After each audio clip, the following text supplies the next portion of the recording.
একজন ধনী মহিলা তার ছেলেকে গার্লফ্রেন্ডের সাথে বিয়ে থেকে আটকাতে আরেক মহিলাকে $3 কোটি দিয়ে সম্পর্ক ভাঙার কাজ দিলেন। মহিলা রাজি হয়ে গেল আর পরিকল্পনা মতো সেই ছেলের বাড়ি ফেরার রাস্তায় অপেক্ষা করতে লাগলো। কয়েকজন লোক ভাড়া করলো সে, যারা তার সামনে নকল মারামারি নাটক করবে। একটু পরেই ছেলের গাড়ি এলো আর মহিলা দৌড়ে রাস্তার মাঝখানে গেল, যেন বদমাশরা তাকে উত্তক্ত করছে, কিন্তু গাড়ি সময় মতো থেমে গেল। তাই মহিলা নাটক করলো যে গাড়ির ধাক্কা লেগেছে। গাড়ি থেকে একজন বের হলো, নকল বদমাশদের তাড়িয়ে দিল আর মহিলার দিকে হাত বাড়ালো। মহিলা ভাবলো এই সেই ধনী মহিলার সুদর্শন ছেলে, কিন্তু মুখটা স্পষ্ট দেখতেই তার চোখ কপালে উঠল আর সে জ্ঞান হারালো। তখনই গাড়ি থেকে বের হলো আসল ছেলে। আগের জন ছিল শুধু ড্রাইভার। সে বেহুশ মহিলাকে দেখে থমকে গেল, কারণ সে সবসময় পৃথিবী দেখত কালো সাদায়, কিন্তু এই মহিলাকে দেখছিল রঙে। সে সঙ্গে সঙ্গে নিজের কোট তার গায়ে দিয়ে কোলে তুলে নিল। তখনই মহিলা বুঝলো সে আগে ভুল লোককে চিনেছিল। ছেলেটা তাকে নিজের বাড়ি নিয়ে গেল।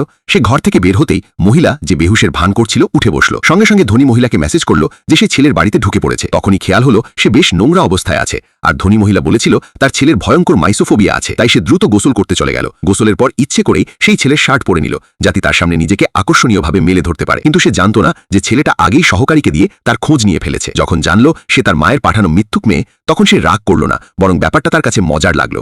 আসলে সে হাই স্কুল থেকেই তাকে চেনে। সেই প্রথমবার তার কালো সাদা দুনিয়ায় রং দেখা দিয়েছিল। মেয়েটার হাসি তাকে পাগল করে দিয়েছিল, কিন্তু সে ছিল স্কুলের সবচেয়ে জনপ্রিয় মেয়ে, তাই মনের কথা কখনো বলতে পারেনি। এখন সে আবার ফিরে এসেছে, তাই সে ঠিক করলো এবার আর যেতে দেবে না। এদিকে ঘুমন্ত মহিলার ফোন বাজলো। ধনী মহিলা জানান সে শীঘ্রই ছেলের বাড়ি আসছে, সাথে গার্লফ্রেন্ডও। মহিলা বুঝলো সময় নেই, দ্রুত উঠে ছেলেটাকে খুঁজতে লাগলো। দেখা মাত্র না ভেবেই তাকে কিস করে বসলো। একটু পরে দুজন লিভিং রুমে উত্তেজনায় কিস করছে। ঠিক তখনই ধনী মহিলার সাথে গার্লফ্রেন্ড ভিলায় হাজির। ছেলেকে নিচে না দেখে গার্লফ্রেন্ড ওপরে গেল। রাগত মুখে জিজ্ঞেস করলো কি হচ্ছে। মহিলা তড়িঘড়ি সরে গিয়ে মিথ্যে বলল তার চুল বোতামে আটকে গিয়েছিল, কিন্তু সে ভাবেনি গার্লফ্রেন্ড সত্যি এই কথা বিশ্বাস করে নেবে। বন্ধুরা, মেয়েটা কি শেষ পর্যন্ত ছেলের মন জিততে পারবে, নাকি গার্লফ্রেন্ড সত্যিটা ধরে ফেলবে? আর এমন আরও কিছু দেখতে আমাকে সাবস্ক্রাইব